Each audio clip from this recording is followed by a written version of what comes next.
सभी को नमस्कार, मेरा नाम अभिषेक है और आप देख रहे हैं बजट 2026-27। आइए जानते हैं आपके एग्ज़ाम्स में बनने वाले क्वेश्चंस क्या-क्या हो सकते हैं। उससे पहले बेसिक्स भी समझेंगे। देखिए, बजट 2026-27 किसके द्वारा पेश किया गया है, तो फाइनेंस मिनिस्टर निर्मला सीतारमण जी के द्वारा पेश किया गया है। अब अगर बात करें कि बजट का कोई शब्द ज़िक्र है कॉन्स्टिट्यूशन में, तो बिल्कुल भी नहीं है। इसके जगह पर कौन-सा शब्द यूज़ किया गया है, तो एनुअल फाइनेंशियल स्टेटमेंट को यूज़ किया गया है। अगर भारतीय संविधान में इसके आर्टिकल को देखें, ये आर्टिकल नंबर कौन-सा है, तो 112 नंबर का है। अब अगर बजट की बात करें, तो बजट का ऑब्जेक्टिव होता क्या है, तो जो इनकम स्टेबिलिटी है, उसको रिड्यूस करना होता है। जो इकोनॉमिक स्टेबिलिटी होती है देश की, उसको मेंटेन करना होता है। साथ ही साथ जो इकोनॉमिक ग्रोथ होता है कंट्री के, उसको प्रमोट करना होता है। अब आइए जान लेते हैं आर. षणमुखम चेट्टी साहब के बारे में। आपको बता दें कि इन्होंने ही पहली बार इंडिपेंडेंट बजट पेश किया था। कब किया था? 1947 में पेश किया गया था। वहीं अब बात करें कि सबसे ज़्यादा बार किसके द्वारा पेश किया गया है बजट को, तो ये मोरारजी देसाई जी के द्वारा किया गया है। कितनी बार किया गया है? तो ये 10 बार किया गया है। वहीं बात करें कि सबसे लंबा बजट यानी कि जो बोला जाता है पार्लियामेंट में वो कितनी देर तक, तो वो सबसे जो लंबा स्पीच है वो निर्मला सीतारमण जी के द्वारा पेश किया गया था। कब किया गया था? तो ये 2000 आपको 20-21 में किया गया था। वहीं बात करें कि 92 साल के बाद 2017 में रेल बजट और आम बजट को मर्ज किया कर दिया गया था। उस समय पे फाइनेंस मिनिस्टर कौन थे? तो अरुण जेटली साहब उस समय फाइनेंस मिनिस्टर थे। अब आइए जानते हैं हलवा सेरेमनी के बारे में। तो हलवा प्रसाद के रूप में लिया जाता है। जब भी बजट पेश किया जाता है उससे पहले ये सेरेमनी होता है। आपको बता दें कि ये 1980 से हलवा सेरेमनी को मनाया जा रहा है। चलिए, अब जो है रेल बजट और आम बजट अब एक हो चुका है। यहाँ पर आप देख सकते हैं कि जो फाइनेंस मिनिस्टर हैं निर्मला सीतारमण जी, ये बजट पेश करने के लिए जा रही हैं। अब आइए जान लेते हैं, अब इम्पोर्टेंट पॉइंट्स को समझते हैं जो आपसे एग्ज़ाम महत्वपूर्ण है, आपको समझना ज़रूरी है। जब मैं आपको बजट समझाऊँ, जब डेटा को रखूँ तो आपको हर चीज़ पता होना चाहिए। तो सबसे पहले आपको मालूम होना चाहिए कि जो एनुअल फाइनेंशियल स्टेटमेंट होता है, वो किसके बारे में इंफॉर्मेशन प्रोवाइड करता है, तो ये सरकार का जो कंटिंजेंसी फंड होता है, उसी तरह से जो कंसोलिडेटेड फंड होता है और जो पब्लिक अकाउंट होता है, इन तीनों फंड का ही जो इस्तेमाल सरकार करती है, वही आपका एनुअल फाइनेंशियल स्टेटमेंट है। अब अगर बात करें जो कंसोलिडेटेड फंड है, वो 2 भाग में बँटता है आपका, एक को कहा जाता है रिसिप्ट और दूसरे को क्या कहा जाता है? एक्सपेंडिचर कहा जाता है। आइए एक-एक करके समझते हैं। सबसे पहले रिसिप्ट के बारे में समझते हैं, होता क्या है? तो रिसिप्ट का मतलब होता है जब भी रेवेन्यू गवर्नमेंट के द्वारा कलेक्ट किया जाता है, तो इसको हम क्या बोलते हैं? रिसिप्ट कहा जाता है। अब रिसिप्ट की बात करें तो इसके भी 2 प्रकार, एक होता है आपका रेवेन्यू रिसिप्ट और दूसरे को कहा जाता है कैपिटल रिसिप्ट। कैपिटल रिसिप्ट की बात करें तो कैपिटल रिसिप्ट में सरकार के पास क्या होता है? लायबिलिटीज़ होती है। उसी तरह से सरकार जो है रेवेन्यू लॉस भी होता है यहाँ पर। किस तरह से रेवेन्यू लॉस होता है? आइए समझते हैं। सरकार यहाँ पर कैपिटल रिसिप्ट में क्या करती है? तो यहाँ पर सरकार लोन की रिकवरी करती है। उसी तरह से जो बोरोइंग होता है, जो डिसइन्वेस्टमेंट होता है, ये सारे के सारे आपके कैपिटल रिसिप्ट में आ जाते हैं। वहीं अगर रेवेन्यू रिसिप्ट की बात करें, तो यहाँ पर सरकार को कोई रेवेन्यू लॉस नहीं होता है। क्यों? क्योंकि यहाँ पर सरकार जो है कमाई करती है। कहाँ से करती है? तो टैक्स। टैक्स के कितने प्रकार? 2 प्रकार, एक होता है आपका डायरेक्ट टैक्स और दूसरा होता है आपका इनडायरेक्ट टैक्स। इनडायरेक्ट टैक्स का एग्ज़ाम्पल जीएसटी हो गया, डायरेक्ट टैक्स का एग्ज़ाम्पल आपका क्या हो गया? इनकम टैक्स हो गया। तो ये किसके अंतर्गत आते हैं? रेवेन्यू रिसिप्ट के अंतर्गत आते हैं। उसी तरह से आपको नॉन टैक्स रेवेन्यू भी इसमें इंक्लूडेड होता है, जैसे कि लोन होता है तो लोन से जो भी इंटरेस्ट आता है, उसी तरह से जो सरकार फाइन लगाती है, जो फीस वसूलती है, ये सारे के सारे नॉन टैक्स रेवेन्यू में आता है। यानी कि आपको याद रखना है कि रेवेन्यू टैक्स में भी आपको 2 तरह से याद रखना है। एक रेवेन्यू रिसिप्ट में आपको टैक्स के थ्रू आता है और एक नॉन टैक्स के थ्रू आता है। अब आइए आते हैं एक्सपेंडिचर की ओर। तो एक्सपेंडिचर भी 2 प्रकार का होता है, एक कैपिटल एक्सपेंडिचर और दूसरा आपका होता है रेवेन्यू एक्सपेंडिचर। बात करें रेवेन्यू एक्सपेंडिचर की, तो रेवेन्यू एक्सपेंडिचर यानी कि कहाँ पर होता है?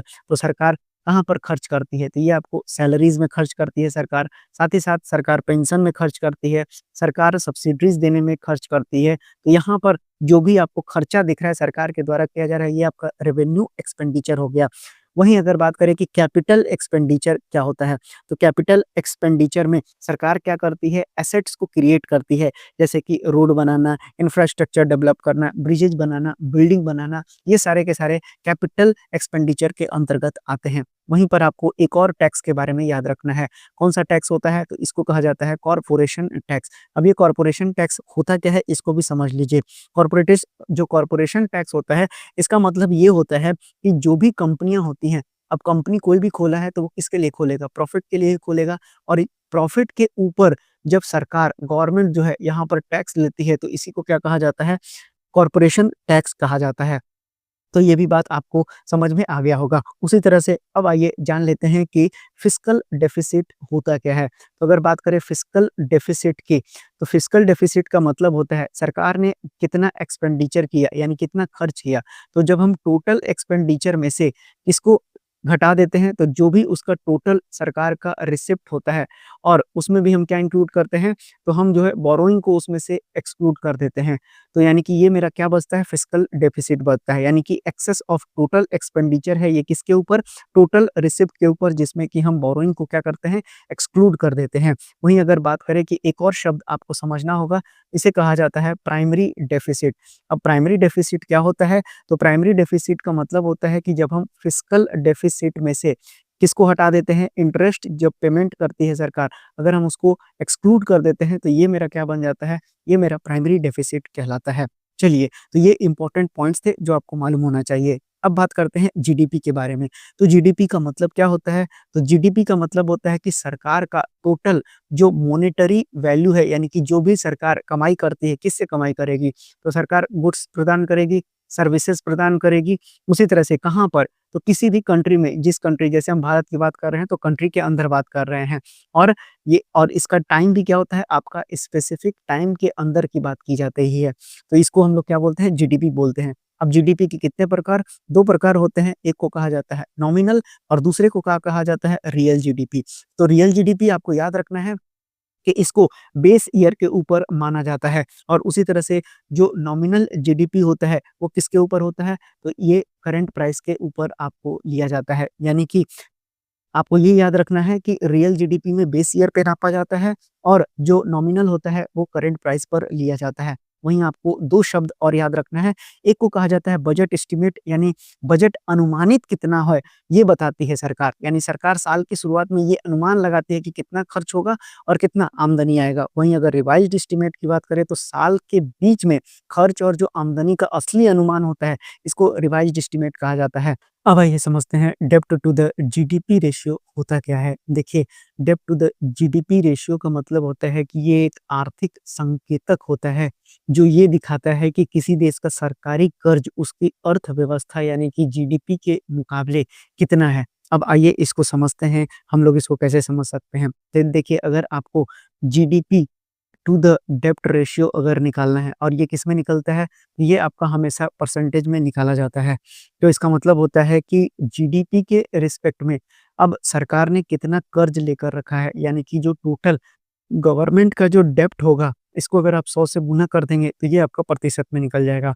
मान लेते हैं कि सरकार का जीडीपी कितना है, 300 लाख करोड़ का है और अगर सरकार ने कर्ज कितना लिया हुआ है, 100 लाख करोड़ का कर्ज लिया हुआ है। अब अगर हम इसको 100 से गुना कर देते हैं, तो ये कितना आ जाएगा आपके पास, 33.3% आ जाएगा। तो इसका मतलब है कि जो भारत का कर्ज है, उसकी अर्थव्यवस्था का कितना हो गया, 33.3% के बराबर हो गया। अब जो नॉर्मल वैल्यू है आईएमएफ या फिर वर्ल्ड बैंक, इनके अनुसार कितना होना चाहिए, तो अगर हम आईएमएफ और जो अगर हमारा वर्ल्ड बैंक है, इसके हिसाब से देखें तो ये 50 से लेके 60% के बीच में होना चाहिए।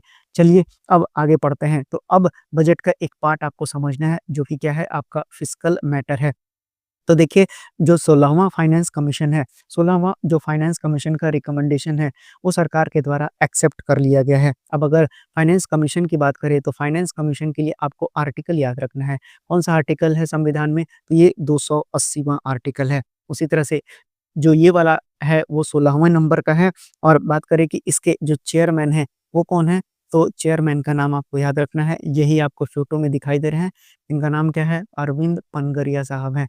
अब ये अरविंद पनगरिया साहब जो है, अब ये जो है कब से कब तक के लिए चेयरमैन बनाए गए हैं, तो 2026 से लेके जो 2031 तक है, यही ऑपरेशनल रहेगा। यानी कि जो 16वाँ वित्त आयोग है, कमीशन है, फाइनेंस कमीशन, वो 2026 से लेके 2031 तक ऑपरेशनल रहने वाला है। उसी तरह से बात करें कि इसका गठन कब किया गया था, तो इसका गठन 2023 में किया गया था। अब आपको ये भी समझना होगा कि जो फाइनेंस कमीशन है, वो करता क्या है? तो आपको यहाँ पर 2 तरह का डिवोल्यूशन जानना होगा। डिवोल्यूशन का मतलब होता है कि जो सरकार की कमाई है, वो राज्यों में कैसे वितरित होता है।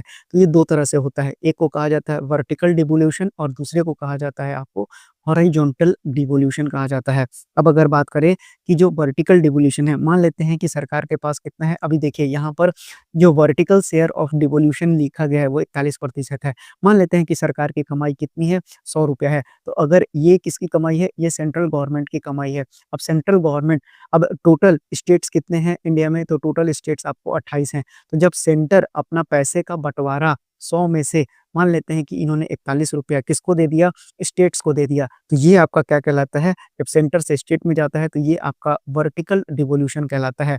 वहीं अब स्टेट को कितना मिल गया है, स्टेट को 41 मिल गया है, तो ये पूरे स्टेट्स को मिला है, यानी इंडिया में जितने भी स्टेट्स हैं 28, उनमें मिला है। अब इन 28 में से सभी राज्यों में बँटेगा, पहला राज्य, दूसरा राज्य, तीसरा राज्य, चौथा राज्य मान लेते हैं महाराष्ट्र को जाएगा, बिहार को जाएगा, कर्नाटक को जाएगा, केरल को जाएगा, अलग-अलग पैरामीटर्स पे। अब यहाँ पर पैरामीटर्स भी सेट होता है आपका।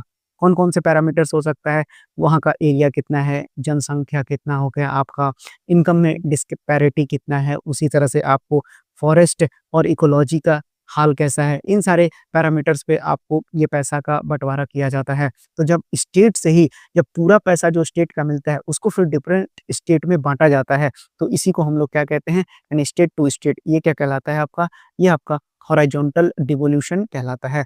अब देखिए तो 16वाँ जो फाइनेंस कमीशन है, उसका जो रिकमेंडेशन है गवर्नमेंट ने एक्सेप्ट कर लिया है और जो वर्टिकल शेयर दिया गया है, वो कितना का है, 41% का दिया गया है।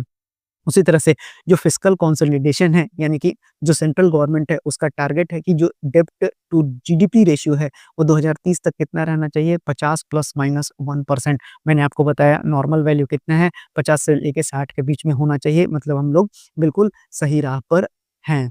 अब आइए जानते हैं कि जो 2026 के बजट में आपको क्या-क्या दिखाया गया है। तो 2026 के बजट की बात करें हम, तो यहाँ पर सबसे पहले देख लेते हैं कि जो हमारा रुपीज़ है, जो हमारी करेंसी है, वो सबसे ज़्यादा कहाँ से आया है। तो हम सबसे ज़्यादा कहाँ से पैसे कमाते हैं, तो उधार लेते हैं, ठीक है। उसी तरह से जो दूसरा सबसे ज़्यादा पैसा हमको कहाँ से मिलता है, तो दूसरा सबसे ज़्यादा पैसा हमको इनकम टैक्स से मिलता है और जो तीसरा सबसे ज़्यादा सरकार कमाई करती है, वो कहाँ से करती है आपको, तो ये तीसरा जो है आपको कॉर्पोरेशन टैक्स से किया जाता है। और अगर चौथे की बात करें, तो ये आपका जीएसटी से चौथे नंबर पर सबसे ज़्यादा कमाई होता है। तो आपको सिर्फ़ 3 याद रखने हैं। उसी तरह से रुपीज़ जाता कहाँ है सबसे ज़्यादा? तो देखिए, उधार तो हम सबसे ज़्यादा लेते ही हैं, तो चुकाने में भी इंटरेस्ट सबसे ज़्यादा जाना चाहिए, लेकिन ये दूसरे नंबर पर है। सबसे ज़्यादा पैसा कहाँ जा रहा है, रुपीज़ कहाँ जा रहा है? तो ये आपको जो अभी मैंने बताया कि जो शेयर ऑफ टैक्सेज़ हैं स्टेट्स और सेंटर्स के बीच में, वहाँ पर सबसे ज़्यादा है, 22% है, ये आपको याद रखना है। वहीं अगर बात करें तीसरे नंबर पर सबसे ज़्यादा कहाँ पैसा जाता है, रुपीज़ कहाँ जा रहा है? तो ये आपको सेंट्रल सेक्टर स्कीम पे जा रहा है। तो बेसिकली ये आपको 3 तो याद होने चाहिए। चौथा नंबर भी कई बार आपसे परीक्षाओं में पूछा जाता है, ये किसमें जा रहा है? ये आपको डिफेंस में जाता है। एक और जो क्वेश्चन है उसको भी हम लोगों को याद रखना चाहिए कि जो पहला डिजिटल बजट है, वो निर्मला सीतारमण जी के द्वारा ही पेश किया गया था और कब किया गया था? तो ये आपको 1 फरवरी 2021 को पेश किया गया था। अब आइए जान लेते हैं अब बजट से और भी इम्पोर्टेंट जो सवाल हैं, उनको देख लिया जाए। देखिए, रुपीज़ कम फ्रॉम ये सारी चीज़ें बता दिया, अब आपको रिसिप्ट भी आपको समझ में आ जाएगा। देखिए, अगर कैपिटल रिसिप्ट की बात करें, तो कैपिटल रिसिप्ट अगर आप 2025-26 में रिवाइज़्ड एस्टीमेट को देखेंगे, तो ये 16.2 लाख करोड़ है और जो बजट एस्टीमेट है 2026-27 का, वो 18.1 लाख करोड़ है। वहीं अगर रेवेन्यू रिसिप्ट की बात करें, तो 2025-26 का जो रिवाइज़्ड एस्टीमेट है, वो 33.4 लाख करोड़ है और जो बजट एस्टीमेट है वो 2026-27 में 35.3 लाख करोड़ है। उसी तरह से एक्सपेंडिचर को देखें तो जो इफेक्टिव कैपिटल एक्सपेंडिचर है सरकार का, वो रिवाइज़्ड एस्टीमेट 2025-26 में 14 लाख करोड़ है। वहीं 17.1 करोड़ आपको लाख करोड़ जो है 2026-27 के बजट एस्टीमेट में रखा गया है। वहीं अगर रेवेन्यू एक्सपेंडिचर की बात करें तो सरकार का जो रिवाइज्ड एस्टीमेट के अनुसार 2025-26 में एक्सपेंडिचर है वो 38.7 लाख करोड़ है। वहीं अगर 26-27 बजट एस्टीमेट की बात करें तो ये 41.3 लाख करोड़ है। अब आइए जान लेते हैं 10 इम्पोर्टेंट पॉइंट्स जो आपके बजट से आपको याद रखना चाहिए। अब ये जो बजट है यह युवा शक्ति आधारित बजट है जो गरीब, वंचित और कमज़ोर वर्गों पर सरकार के संकल्प को दर्शाता है। अब यह जो है कर्तव्य भवन में तैयार किया गया पहला बजट है जो 3 कर्तव्य से प्रेरित है और तीनों कर्तव्य कौन-कौन से हैं? तो आपको आर्थिक वृद्धि को तेज और टिकाऊ बनाना, वहीं जनता की आकांक्षाओं को पूरा करना व क्षमता निर्माण करना, सबका साथ, सबका विकास के अनुरूप समावेशी विकास करना। वहीं चौथा की बात करें तो नया आयकर अधिनियम 2025 अप्रैल 2026 से लागू हो जाएगा, जिसका नियम सरल हो जाएगा। अब आईटी सेवाओं के लिए एकल श्रेणी और 15.5% का सामान्य सेफ हार्बर मार्जिन तय किया गया है और इसकी सीमा 300 करोड़ से बढ़ाकर 2000 करोड़ कर दिया गया है। वहीं अगर छठे की बात करें तो जो विदेशी क्लाउड सेवा प्रदाताओं को 2047 तक टैक्स हॉलिडे देने की घोषणा की गई है। वहीं अगर बायो फार्मा शक्ति योजना की बात करें तो 10,000 करोड़ के परिव्यय के साथ बायोलॉजिस्ट और जो बायोसिमिलर्स के घरेलू उत्पादन है उनको बढ़ावा दिया जाएगा। 10,000 करोड़ का एसएमई ग्रोथ फंड प्रस्तावित किया गया है जिससे कि जो एमएसएमई है उसको फ्यूचर चैंपियन बनाया जा सके। वहीं अगर सार्वजनिक पूंजीगत व्यय यानी कि पब्लिक जो कैपेक्स है यानी कि कैपिटल एक्सपेंडिचर है फाइनेंशियल ईयर 2026-27 में बढ़कर 12.2 लाख करोड़ किया गया है।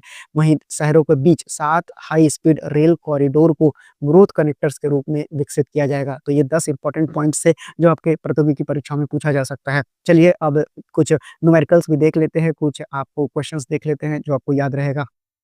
युवा शक्ति ड्रिवन बजट मुख्य रूप से किस पर केंद्रित है? तो आपको बता दें ये गरीब, वंचित और कमजोर वर्ग पर केंद्रित है। यह बजट पहली बार कहाँ तैयार किया गया है? तो ये कर्तव्य भवन में तैयार किया गया है। युवा शक्ति जो ड्रिवन बजट है कितने कर्तव्यों से प्रेरित है? तो ये आपको 3 कर्तव्यों से प्रेरित है। अब जो आपसे पूछा गया है कि पहला कर्तव्य है वो क्या है? तो आर्थिक वृद्धि को तेज और टिकाऊ बनाना। वहीं नया आयकर अधिनियम कब से लागू हो रहा है? तो ये आपको याद रखना है अप्रैल 2026 से लागू हो रहा है। आईटी सेवाओं के लिए जो सेफ हार्बर मार्जिन है वो कितना निर्धारित किया गया है? तो ये आपको निर्धारित किया गया है 15.5%। वहीं अगर बात करें कि आईटी सेवाओं के लिए जो सेफ हार्बर की सीमा है वो कितनी बढ़ा दी गई है? तो आपको ये मालूम होना चाहिए कि ये 2000 करोड़ रुपए तक कर दी गई है। बायोफार्मा शक्ति योजना का कुल परिव्यय कितना है? तो ये आपको 10,000 करोड़ है। वहीं बात करें फाइनेंशियल ईयर 2026-27 में सार्वजनिक पूंजीगत व्यय यानी कि पब्लिक कैपिटल एक्सपेंडिचर कितना किया गया है? तो ये भी मैंने आपको बता दिया है 12.2 लाख करोड़ कर दिया गया है। उसी तरह से आपसे पूछा गया है कि शहरों के बीच कितने हाई स्पीड रेल कॉरिडोर विकसित किए जाएँगे? तो ये आपको याद रखना है कि टोटल मैंने आपको बताया कि 7 रेल कॉरिडोर विकसित किए जाएँगे। तो ये था आपका बजट का सेशन। आशा करते हैं आपको सब कुछ समझ में आ गया होगा। कोई भी डाउट हो कमेंट बॉक्स में रख सकते हैं।